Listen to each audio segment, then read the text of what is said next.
What is going on, everybody? Welcome back to Phones and Drones. So surprisingly, Apple just dropped iOS 17.1 Beta 2 1 week after we just received the first beta. And this is somewhat surprising because Apple traditionally does not release beta builds back to back at the beginning of a launch cycle. So usually we have a 2-week interval or gap between each release.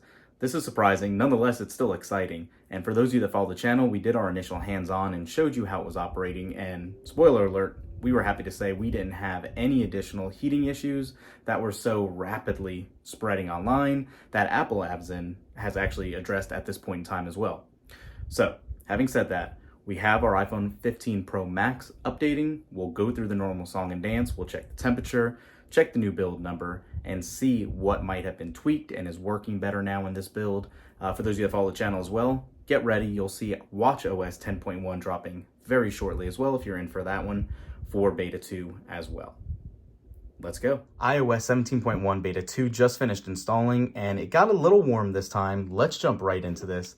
Get our handy dandy thermometer. And you can see we're running mid-90s, which is pretty typical here. If you missed our other videos, traditionally when we do these temperature checks, near the top of the device is where it gets the hottest, and the bottom and center is kind of the lowest. So you can see we're actually right about where we traditionally are, if not a little lower in heat, which is awesome to see, especially for all that commotion that came around the last week or so in regards to what iOS was doing with battery life. So moving on beyond that, the size for this upgrade was actually a little over 800 megabytes. Let me log in the phone.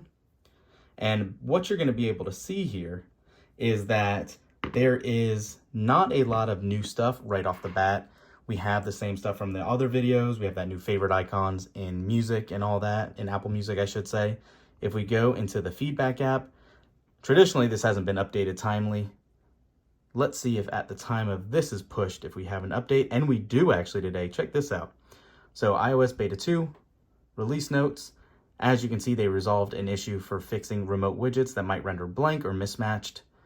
There's another resolved issue in the SK ad network. StoreKit had a resolved issue. Wallet and Apple Pay has a few known issues here. We're not going to go into all of them. You can pause it if you need on the video. And they did provide some workarounds to fix that. And then there is a widget kit known issue as well with a workaround available for that. But that's it. Not too bad there. Let's jump right into the settings now and take a look at this build number. So, okay, this is now going to be 21B5056E. This is an improvement from the prior build. I believe it was an H build, so we are getting closer to the front of the alphabet, which is great to see. For those of you that follow the channel, you will be seeing our watchOS 10.1 Beta 2 video, and that remained the same with 2 F build numbers from last week to this week.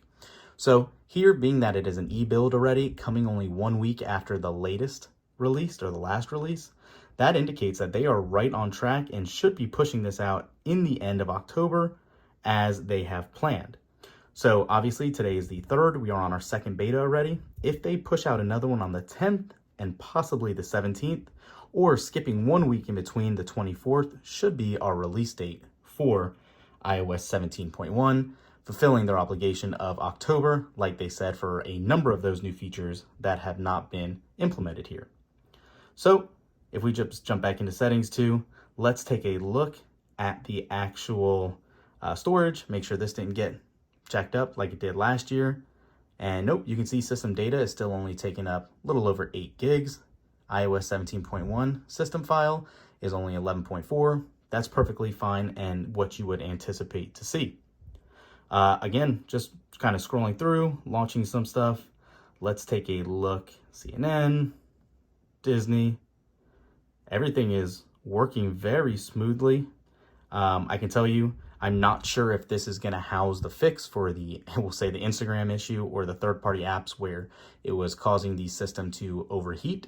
Again, we never experienced that. We don't use Instagram a lot. We did open it and go into it and everything worked fine. The few times we did actually take advantage of it. So who knows? But again, we don't utilize that too much. We stay on X for the most part. And yeah, jumping through, still seamless, as you guys can see. No real issues here at all. We will go ahead and do our deeper dive to see what new features might be in this build that Apple has discussed in the past. I don't believe Diary is here. Let me actually check that one last thing for you, and then we will call it a day on this one. So nope, no Diary app. There was some coding in the prior build 1 for it, but nothing else is here. So unfortunately, the Diary app is not here yet either. But that's it for this one, guys. Go download it if you're in the developer beta. I would assume the public beta will be released here shortly as well. Thanks for watching, guys. Let us know what you find in the comments down below, and we'll catch you in the next one. Peace.